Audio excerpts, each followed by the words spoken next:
Today, we are going to teach you guys how to make DIY hand sanitizer. We have been using the On Guard hand sanitizer from doTERRA, but we are running empty because we are sanitizing in between every single patient and following CDC guidelines here.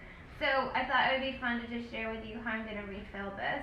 There's a bunch of different recipes that I saw online, and we were actually giggling about it yesterday. One involves vodka. One of our friends did a funny post that her husband thought it would be a good idea to put the bottle of vodka in the car with him so he could sanitize his hands in between appointments, but that's not a good idea because you're actually driving around with an open container, so don't do that.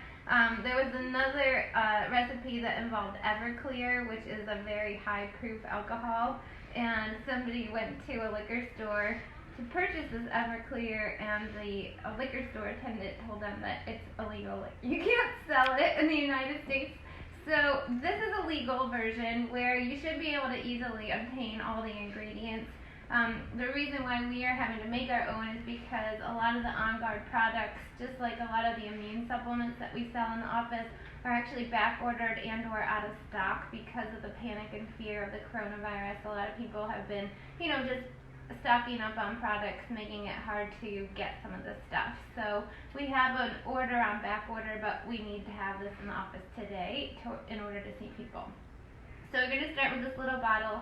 This was originally a 0.99 fluid ounce bottle, which is 27 milliliters, just so you kind of have a frame of reference. So the recipe calls for 1 teaspoon of aloe. The aloe, the reason we're putting that in there is because when we're using essential oils and rubbing alcohol on a regular basis, we're actually experiencing really dry hands. And then if you have dry, cracked hands, that's a point of entry for potential viruses and bacteria. So you don't want to dry your hands out because your skin is supposed to be a physical barrier against disease and infection naturally. So 1 teaspoon of aloe, and I'm measuring like my Italian grandmother. We don't ever measure. So when you ask me for recipes, it's really kind of funny. 2 to 3 teaspoons of the alcohol. I'm using isopropyl alcohol. This is 70%. You want 70% or higher to actually work. Tell them no. And then we're going to use 15 drops of the On Guard essential oil.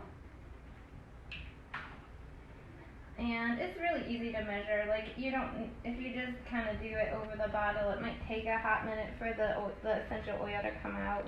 This bottle is running a little bit empty because we've been diffusing it in the air as well. So I have a backup bottle here.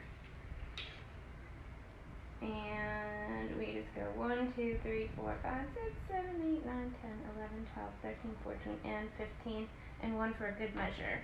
And then I'm going to go in the restroom and fill the rest of this up with water and just put the little spray top on.